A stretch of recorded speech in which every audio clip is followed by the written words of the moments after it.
એમના જ લીધે હું અને મિહિર અલગ થયા. મિહિર મારાથી દૂર ન રહી શક્યો એટલે જ એને લગ્ન કરવાની જીદ કરી. આ બધું તું શું બોલે છે કોમલ? સાચું કહું છું મમ્મા.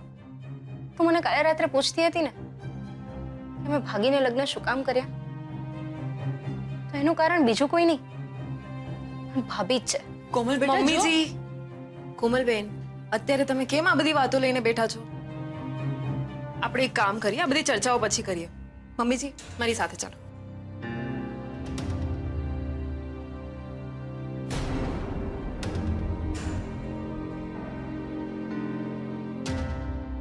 સોનુ બેટા, મમ્મીજી, કઈ વાંધો નહીં, તમે બિલકુલ ચિંતા નહીં કરો. અત્યારે કોમલબેન અપસેટ હતા એટલા માટે એમનાથી મિસબિહેવ થઈ ગયું. મને ખોટું નથી લાગ્યું. તને ખોટું નથી લાગ્યું કારણ કે તું સમજુ છો કોમલના મનમાં તારા માટે આટલી બધી નફરત એના માટે અને આપણા બધા માટે હાનિકારક છે. એટલે કોમલના મનમાં નફરતનું આ બીજ મોટું વૃક્ષ બને એ પહેલા મારે કોમલને સમજાવવી પડશે.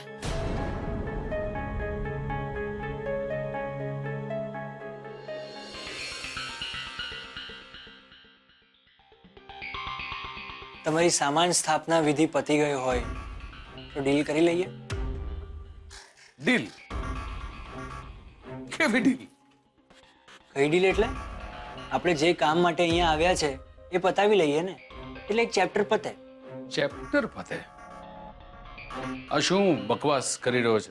એટલે ડાયરેક્ટલી પોઈન્ટ ઉપર આવો તો હિન્દી ફિલ્મો ખાલી તમે જ જુઓ છો એવું નથી. મેં પણ ઘણી બધી હિન્દી ફિલ્મો જોઈ છે, એટલે તમે શું કામ મને અહીંયા લાવ્યા છો હું બરાબર સમજી ગયો છું. અચ્છા, શું કામ લાવ્યો છો? તમારી દીકરીની જિંદગીમાંથી મને કાઢવાની ડીલ કરવા માટે. હા, એટલે તમે ફિલ્મની હિરોઈનના બાપની જેમ બ્લેન્ક ચેક ઉપર સાઇન કરીને મને કહેશો કે છોકરા લે, ભરી લે આમાં તારી કિંમત, જે કિંમત હોય તે, અને ચાલતી પકડ. રાઈટ?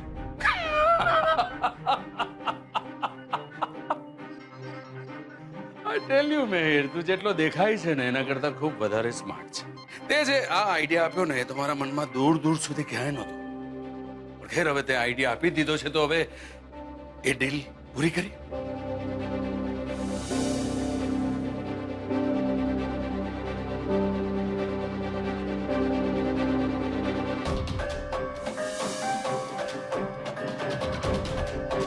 સસ્તી વસ્તુ હું ક્યારે ખરીદતો નથી, એટલે તને ખરીદવામાં મને 0% ઇન્ટરેસ્ટ છે.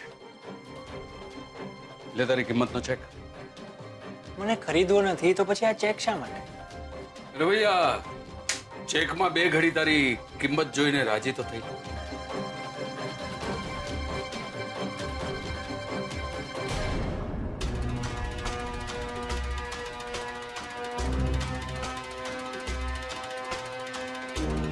આ શું મજાક છે?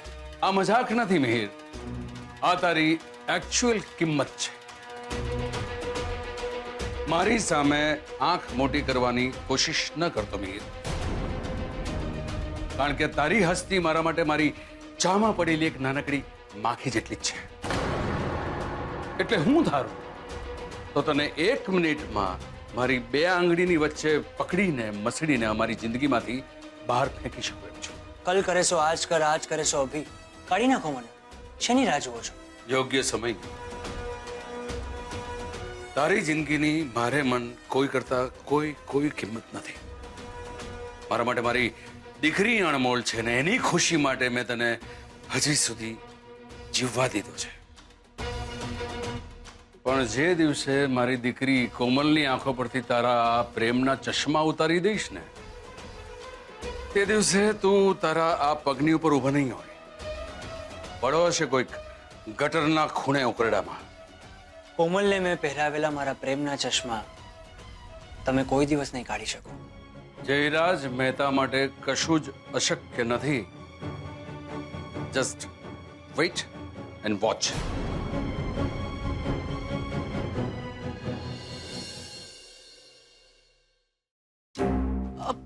અરે સવિતા, હજુ કે ઉઠ્યો પણ નથી. તું નાસ્તો શું કામ તૈયાર કરે છે? તું એક કામ કર, જઈને પહેલા કોમલને ઉઠાડી આવ અને નીચે બોલાવ. કોમલબેનને જ્યારે ઉઠીને આવવું હોય ને ત્યારે આવું હે, પણ તમારે કોમલબેનનું શું કામ છે? ફૈબા એ કોમલબેનને સમજાવવા હશે, રાઈટ ફૈબા? Absolutely right. રાઈટ. કેવી રીતે અમારા બધા લોકોની વાત નહીં માનવાની અને અમારી વિરુદ્ધ જવાનું, પોતાના મનનું ધાર્યું કરી અને અમને બધાને દુખી કરવાનું. Absolutely wrong. આફ્ટર ઓલ તું પણ તારા સાસુની જ વહુ ને, એટલે રિયાલિટી ચેક કર્યા વગર મને બ્લેમ કરવા માંડી ને. અને ભાભીની જેમ તને પણ મારું અહીંયા રહેવાનું ન ગમતું હોય તો હું અત્યારે જ આ ઘર છોડીને ચાલવા માંડું. હું આ ઘરની બહાર ક્યાંય નહીં જાઉં. ગુડ. અને મને ચાન્સ મળતા હું પણ જલ્દી જ તારા ભાઈના ઘરે ધામા નાખવાનો છું, કારણ કે પ્રેમ લાગણી એક તરફ અને વ્યવહાર એક તરફ. ના ના, હું ઘરમાંથી નીકળી જવાની વાત કરીશ અને તથાસ્તુ થઈ જશે તો પ્રોબ્લેમ થઈ જશે. આયશા, તું શું કામ આવું વિચારે છે? આરવ અને કોમલ મારા પોતાના બચ્ચા જેવા જ છે. હું એ લોકોને શું કામ તમારા વિરુદ્ધ ચડાવું? હું તમારા લોકોની સામે નહીં, તમારા લોકોની સાથે જ છું. Trust me. જે તમે ઈચ્છો છો હું પણ એ જ ઈચ્છું છું કે કોમલ ખુશ રહે. એટલે આયશા પ્લીઝ, તું મને મિસઅન્ડરસ્ટેન્ડ ન કરતી. ફૈબાના મનમાં કંઈક છે અને બોલી કંઈક રહ્યા છે. અચાનક આટલા સ્વીટ કેમ થઈ ગયા છે? મને લાગે છે એમનાથી હવે વધારે સંભાળીને રહેવું પડશે. ગુડ મોર્નિંગ જાડી. અરે શું વાત છે, આજે તારી સવાર આટલી મોડી પડી? તું રેડી છે ને? ચલ હું ઓફિસ જાઉં છું, રસ્તામાં તને કોલેજ ડ્રોપ કરી જાઉં. કોલેજ? હા, કેમ? ઓય, ડોન્ટ ટેલ મી કે મેરેજ થઈ ગયા એટલે હવે કોલેજ નથી જવું, કારણ કે મેરેજ કરવાને ને કોલેજ ના જવાને કોઈ જ કનેક્શન નથી. હા, ખબર નહીં ભાઈ, મને કોલેજ જવાનું મન નથી થઈ રહ્યું. કોમલના મંગળસૂત્ર અને સેથીમાં સિંદૂર સાથે જોઈને લોકો કોણ જાણે શું શું વિચારશે. આવી પરિસ્થિતિમાં એને કોલેજ મોકલવી કે ઘરે જ રાખવી? સવિતાબેન, પૌવા તૈયાર છે? હા, બસ કોથમીર નાખવાની બાકી છે. સરસ. હું શું કહું છું, આપણે થોડા મેથીના થેપલા બનાવી દો ને, કોમલબેનને બહુ ભાવે છે. હું તમને મેથી સાફ કરીને આપું છું. સારું. સોનુ બેટા, કઈ નહીં, જવા દે. નાસ્તો તૈયાર થઈ ગયો? હા, બસ થેપલા બનાવવાના બાકી છે. શું થયું? તમે કેમ ટેન્શનમાં છો? આરવ કહે છે કે કોમલે પાછું કોલેજે જવું જોઈએ, પણ કોમલની જરાય ઈચ્છા નથી. એક કામ કરો, આજે રહેવા દો, કઈ વાંધો નહીં જાય. એમ નહીં સોનુ, મને એવો વિચાર આવે છે કે જો કોમલ હવે કોલેજે જશે તો કોઈ પ્રોબ્લેમ તો નહીં થાય ને? પ્રોબ્લેમ શું કામ આવે? લગ્ન થઈ ગયા એટલે ભણવાનું થોડી છોડી દેવાય. મમ્મીજી, તમે કેમ ચિંતા કરો છો? જુઓ, મને ખાતરી છે કોમલબેન બહાર જશે, ભણવામાં ધ્યાન લગાવશે તો ચોક્કસ મિહિરના વિચારોમાંથી એમનું માઇન્ડ ડાયવર્ટ થશે. તમારી વાત હાવ સાચી આયશાબેન, પણ કોમલબેન સેથીમાં સિંદૂર અને ગળામાં મંગળસૂત્ર પહેરીને બહાર જાય તો દુનિયાને ખબર નહીં પડી જાય કે એમને લગ્ન કરી લીધેલા છે.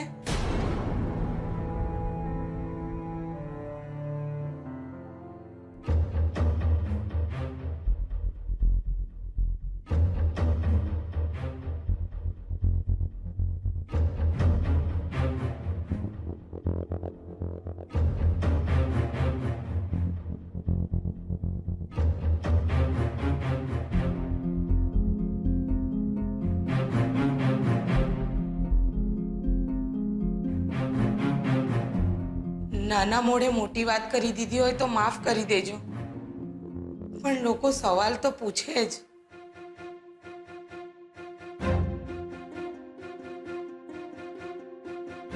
એક જ દિવસમાં કેટલું બધું બદલાઈ ગયું.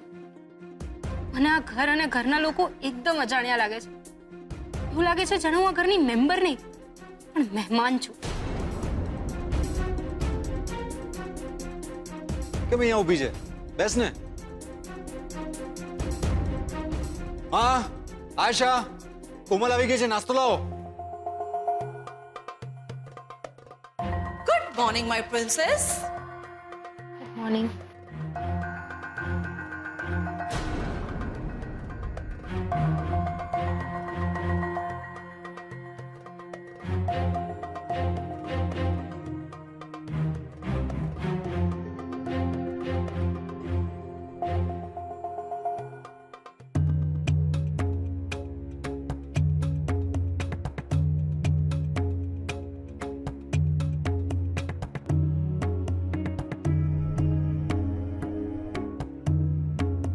એ જાડી, શું વાત છે?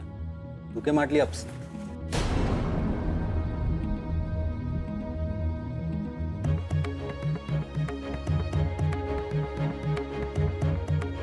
આજ કરેક્ટ ચાન્સ છે કોમલ સાથે વાત કરવાનો. યુ વેઇટ, હું જઈને જોઉં છું.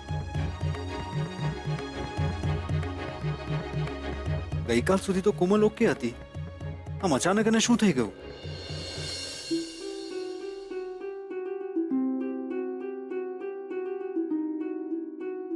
આપણે ગમે તે કહીએ પણ આ સવિતાની વાત તો સાચી છે.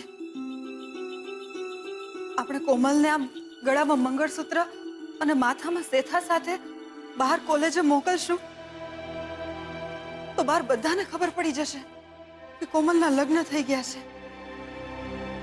હા તો એટલે બહાર લોકોને જવાબ શું આપશું? જ્યાં સુધી આપણને મિહિરના ચરિત્ર અને એના ઘર પરિવાર વિશે ખબર ના પડી જાય અને એ વાતની ખાતરી ના થઈ જાય કે મિહિર આપણી કોમલને ખુશ રાખશે, ત્યાં સુધી મિહિર અને કોમલના લગ્ન સંબંધને જાહેરમાં કઈ રીતે લાવો દુનિયા સામે? આઈ નો, પણ હું એમ કહું છું કે આ મંગળસૂત્ર અને સિંદૂર કઢાવી નાખીએ ને એટલે કોઈ સવાલ જવાબ કરે નહીં, એટલે કોમલ ઇઝીલી કોલેજ જવાનું કન્ટિન્યુ કરી શકે. આરોભાઈ, આ તમે શું બોલ્યા? અરે મંગળસૂત્ર અને સિંદૂર તો કોમલબેનના સૌભાગ્યની નિશાની છે. આમ એને નહીં કઢાય. સવિતાબેન, 21મી સદીમાં કેમ આમ જૂનવાણી વાતો કરો છો તમે? સોનુ બેટા, સદી 21મી હોય કે 18મી, સાચું એ સાચું જ છે અને સવિતાની વાતમાં તથ્ય તો છે જ. પણ માં આપણને આ મેરેજ માન્ય જ નથી. એ લોકોએ ક્યાં અને કેવી રીતે મેરેજ કર્યા છે આપણને ખબર નથી, એટલે આપણા માટે આ મંગળસૂત્ર અને સિંદૂર કોઈ મેટર જ નથી કરતા. લગ્ન કયા સંજોગોમાં થયા એ આપણને નથી ખબર, પણ લગ્ન થયા છે એ વાત તો સ્વીકારવી જ રહી ને. એટલે મંગળસૂત્ર અને સિંદૂરને આપણે નકારી તો નહીં શકીએ, પણ કોમલને આ સ્વરૂપમાં સ્વીકારી પણ તો નથી શકાતી. પણ હવે સમજાતું નથી કે કરવું શું.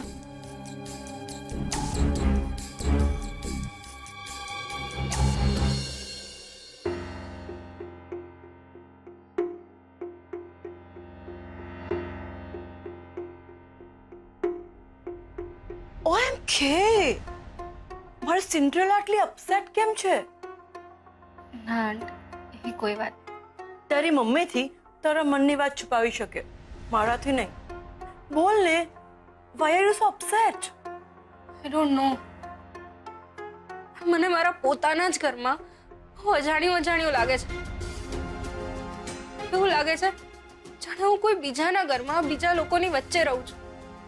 એ તો ફેમિલી મેમ્બર્સ જ જ્યારે આઉટસાઇડર જેવું બિહેવ કરે તો એવું જ લાગે ને. ઘરના બધા તને મેરેજના ડિસિઝન લઈને બહુ ગિલ્ટી ફીલ કરાવે છે ને? યસ, સતત એવું લાગે છે જાણે લગ્ન કરીને મેં બહુ મોટો ક્રાઇમ કર્યો છે. તે કોઈ ક્રાઇમ નથી કર્યો. જેને જે લાગવું હોય ને એ લાગવા દે અને બે વાતની મનમાં ગાંઠ બાંધી લે. એક, તારી લાઈફમાં તે પોતાના માટે પહેલી વાર કોઈ ડિસિઝન લીધો છે અને એ ડિસિઝન સાચો જ છે. ઓકે? અને મિહિર તને ખરેખર બહુ પ્રેમ કરે છે, એટલે આ લોકો તારા લગ્નનો અસ્વીકાર કરી શકે, પણ એને ફોક તો નહીં જ કરી શકે. માં, આપણે જ્યારે આ મેરેજ ફોકસ કરવાના છીએ ને, તો પછી કોમલના મંગળસૂત્ર અને સેથીના સિંદૂર વિશે આટલું બધું વિચારવાનું ના હોય. સાચી વાત છે આરવ. મમ્મીજી, બસ આપણે બધા ભેગા મળીને એકવાર કોમલબેનના મગજમાંથી આ મિહિર પ્રત્યેનો લગાવ ઓછો કરી નાખીશું ને, તો મને ખાતરી છે કે કોમલબેનને પોતાની ભૂલ ચોક્કસ સમજાઈ જશે. પણ સોનું, આરવ આમ કોમલને સમજાવીને એનું મંગળસૂત્ર અને સિંદૂર કઢાવીને ક્યાંક આપણે પાપમાં ના પડીએ. મમ્મીજી, આ જમાનામાં તમે આટલી જૂનવાણી વાતો કેમ કરી રહ્યા છો? પણ આયશા બેન, આમ સુહાગની નિશાની. સવિતાબેન પ્લીઝ, તમે છે ને આમ સિરિયલ અને ફિલ્મો જોઈને ટોટલ ફિલ્મી બની ગયા છો. ખબરદાર, જો આવું કંઈ પણ વિચારીને મને ટેન્શન આપ્યું છે ને તો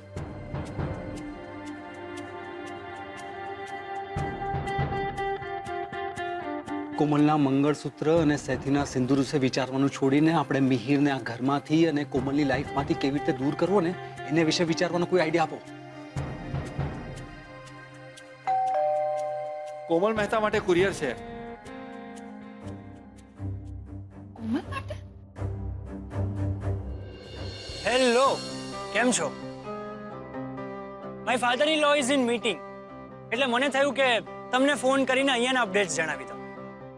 ના, એવરીથિંગ ઇઝ અંડર કંટ્રોલ યાર, તમે ચિંતા નહીં કરો. પણ એક વાત કહું, હૈદરાબાદની ડીલ કેન્સલ થવાનો એટલો સોલિડ એમને ઝટકો લાગ્યો છે કે એની કળ હજુ સુધી વળી નથી. હા, પોતે કંઈ બોલતા નથી, પણ આઈ નો કે અંદરથી એ ખૂબ હલી ગયા છે.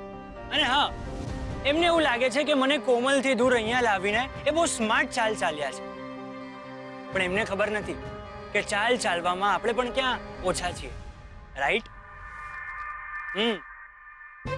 અહીંયા બેઠા બેઠા કોમલને કેવી રીતે કંટ્રોલમાં કરવી એ મને ખબર છે, પણ એમને નથી ખબર.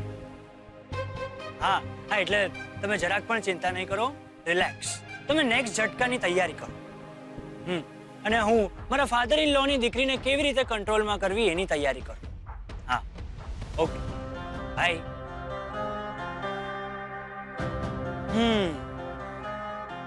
મિસ્ટર જયરાજ મહેતા, તમારું છે ને એક જ પ્રોબ્લેમ છે. તમે તમારી જાતને તમે છો એના કરતા વધારે સ્માર્ટ સમજો છો અને મને મૂરખ. હવે મારો કમાલ જુઓ મિસ્ટર જયરાજ મહેતા.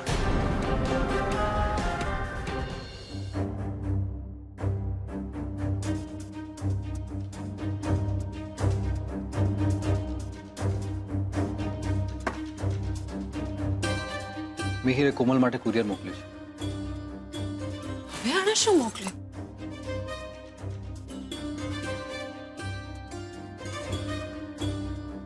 હારો, શું કરો છો? કોમલબેનની ગિફ્ટ છે, આપણે એવી રીતે ન ખોલી શકીએ. મને મિહિર ઉપર બિલકુલ ભરોસો નથી, એટલે હું આ ચેક કરીશ જ.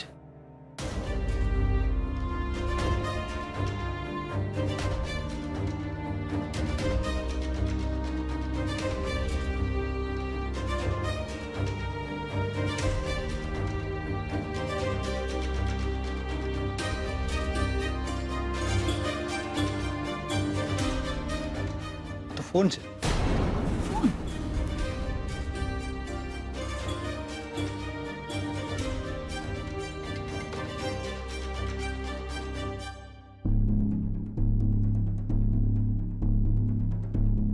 આમાં તો સિમ કાર્ડ પણ છે.